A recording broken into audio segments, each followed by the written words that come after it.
Hello दोस्तों, नमस्कार। मैं हूं प्रमोद राव और आप देख रहे हैं बहुजन लाइव।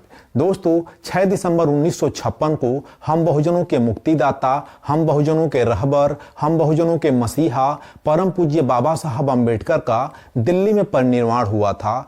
उनका परिनिर्वाण हो जाने के बाद आखिर किसको खतरा था उनके पार्थिव शरीर से कि दिल्ली से उनके पार्थिव शरीर को तत्काल मुंबई भेज दिया गया था। ऐसा क्या था कि बाबा साहब अम्बेडकर का समाधि स्थल दिल्ली में नहीं बनाया गया? और दूसरा कि 6 दिसंबर 1956 से एक दिन पहले 5 दिसंबर को क्या हुआ था कि बाबा साहब अम्बेडकर का परिनिर्वाण हो गया था। दोस्तों, दोनों बातों की जानकारी इस वीडियो में दी जाएगी। मुझे पूरी उम्मीद है कि बाबा साहब अम्बेडकर के जीवन पर बनी हुई इस वीडियो को आप लोग जरूर देखेंगे, क्योंकि यह वीडियो उनके जीवन के अंतिम दिन क्या क्या हुआ था उसकी पूरी जानकारी इस वीडियो में मिलेगी। तो दोस्तों, वीडियो को शुरू करने से पहले अगर आप बाबा साहब अम्बेडकर के अनुयायी हैं, बाबा साहब अम्बेडकर के विचारों पर चलने वाले हैं, तो हमारे इस YouTube चैनल को जरूर सब्सक्राइब कर लीजिएगा, वीडियो को लाइक कर दीजिएगा। दोस्तों, चलिए वीडियो को शुरू करते हैं और जानते हैं कि 5 दिसंबर 1956 को क्या हुआ था। सम्मानित साथियों, बाबा साहब अम्बेडकर उस समय बीमार चल रहे थे और 5 दिसंबर 1956 को जब वह जगे तो उन्होंने नानक चंद रत्तू से कहा कि मेरा स्वास्थ्य ठीक नहीं चल रहा है, आज मुझे बहुत ज्यादा घबराहट हो रही है। आप लोगों की जानकारी के लिए बता दूं कि नानक चंद रत्तू बाबा साहब अम्बेडकर के सहायक थे। वह 16 वर्षों से बाबा साहब के साथ रह रहे थे, इसीलिए बाबा साहब अम्बेडकर की सारी चीजों को वो जानते थे। बाबा साहब की बात सुन करके नानक चंद रत्तू ने कहा कि बाबा साहब आप आराम कीजिए, घर पर रहिए, मुझे कार्यालय जाना है, मैं कार्यालय से हो करके आता हूँ। बाबा साहब के इलाज के लिए मुंबई से एक डॉक्टर आए थे जिनका नाम था डॉक्टर मलवांकर। वह भी बाबा साहब के आवास पर ही रुके हुए थे। बाबा साहब अम्बेडकर को सबसे ज्यादा किताबों में रुचि थी। बाबा साहब बीमार अवस्था में भी किताबों को पढ़ने लगे। बाबा साहब की दूसरी जीवन संगिनी सविता अम्बेडकर और डॉक्टर मलवांकर बाजार कुछ खरीदने के लिए चले गए और वहां पे उन्हें ज्यादा विलंब हो गया। बाबा साहब सविता अम्बेडकर पे गुस्सा करने लगे क्योंकि बाबा साहब की तबीयत खराब थी और उस समय मौके पर सविता अम्बेडकर नहीं थी।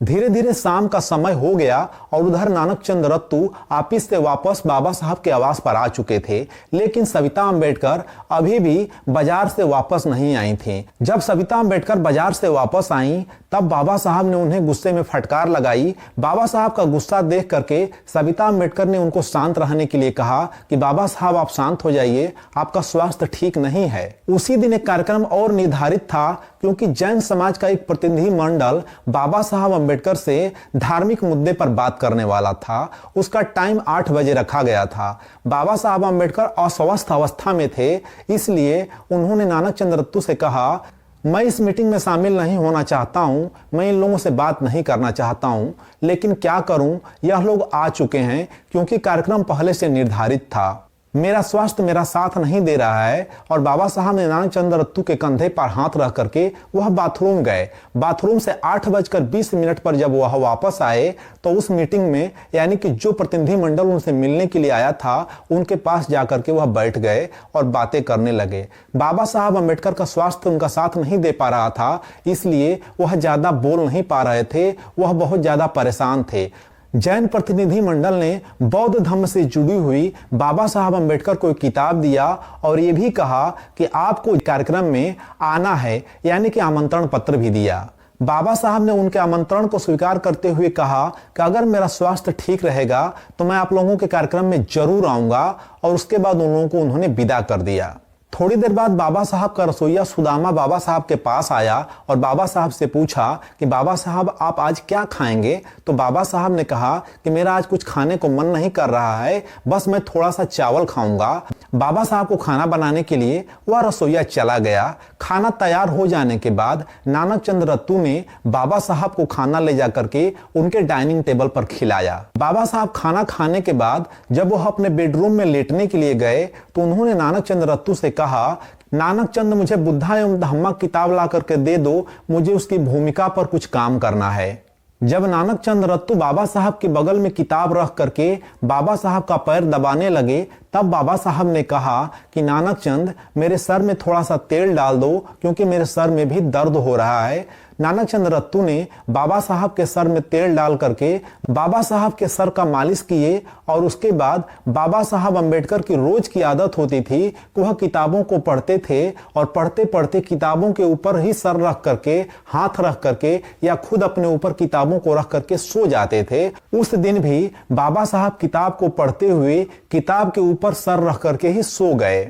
जब सुबह हुई तो सविता अंबेडकर बाबा साहब के पास गईं और बाबा साहब के पास जाकर के उन्होंने देखा कि बाबा साहब के शरीर में कोई भी हरकत नहीं हो रही है, क्योंकि बाबा साहब अंबेडकर इस दुनिया से विदा हो चुके थे। बाबा साहब अंबेडकर का परिनिर्वाण हो चुका था।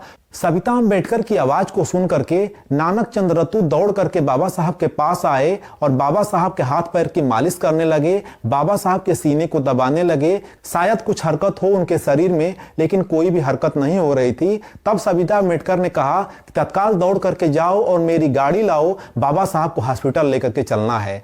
बाबा साहब को हॉस्पिटल ले जाने के लिए नानक चंद रत्तू गाड़ी लेने के लिए गए, लेकिन तब तक यह कन्फर्म हो चुका था कि बाबा साहब अंबेडकर अब इस दुनिया में नहीं रहे। थोड़ी देर बाद यह सूचनाएं आग की तरह फैल गई कि बाबा साहब अंबेडकर ने इस दुनिया को अलविदा कह दिया है। दोस्तों, तत्कालीन प्रधानमंत्री जवाहरलाल नेहरू 26 अलीपुर रोड पहुंच करके बाबा साहब अंबेडकर के पार्थिव शरीर को तत्काल मुंबई भेजने के लिए तैयारी शुरू कर दिए, क्योंकि सभी केंद्रीय मंत्रियों के साथ साथ प्रधानमंत्री को यह पता था कि बाबा साहब अंबेडकर एक विचारधारा हैं। बाबा साहब अंबेडकर उनकी पार्टी के लिए, उनकी विचारधारा के लिए एक चुनौती साबित हो जाएंगे, क्योंकि उसी दिल्ली में गांधी की समाधि भी थी और तत्कालीन प्रधानमंत्री नेहरू ये नहीं चाहते थे कि बाबा साहब अंबेडकर के अनुयायी, बाबा साहब के प्रशंसक, बाबा साहब को मानने वाले दिल्ली पहुंचे, क्योंकि बाबा साहब की समाधि अगर दिल्ली में बनती तो उनकी राजनीति को खतरा हो जाता, उनकी विचारधारा को खतरा हो जाता।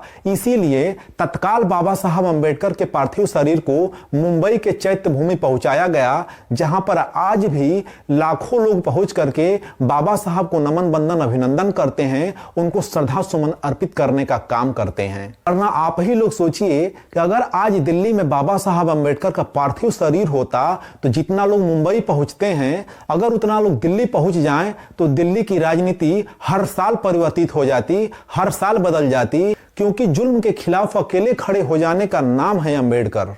बाबा साहब ने अपना पूरा जीवन इस देश के दलितों, शोषितों, पीड़ितों, वंचितों के नाम कुर्बान कर दिया, अपना पूरा जीवन दे दिया। तो दोस्तों, हमारी और आपकी जिम्मेदारी बनती है कि हम बाबा साहब अंबेडकर के विचारों का पालन करें और उनके विचारों का प्रचार प्रसार करें। तो दोस्तों, आज की यह वीडियो आप लोगों को कैसी लगी कमेंट बॉक्स में कमेंट करके जरूर बताइएगा। वीडियो देखने के लिए आप सभी का बहुत बहुत धन्यवाद, बहुत बहुत आभार।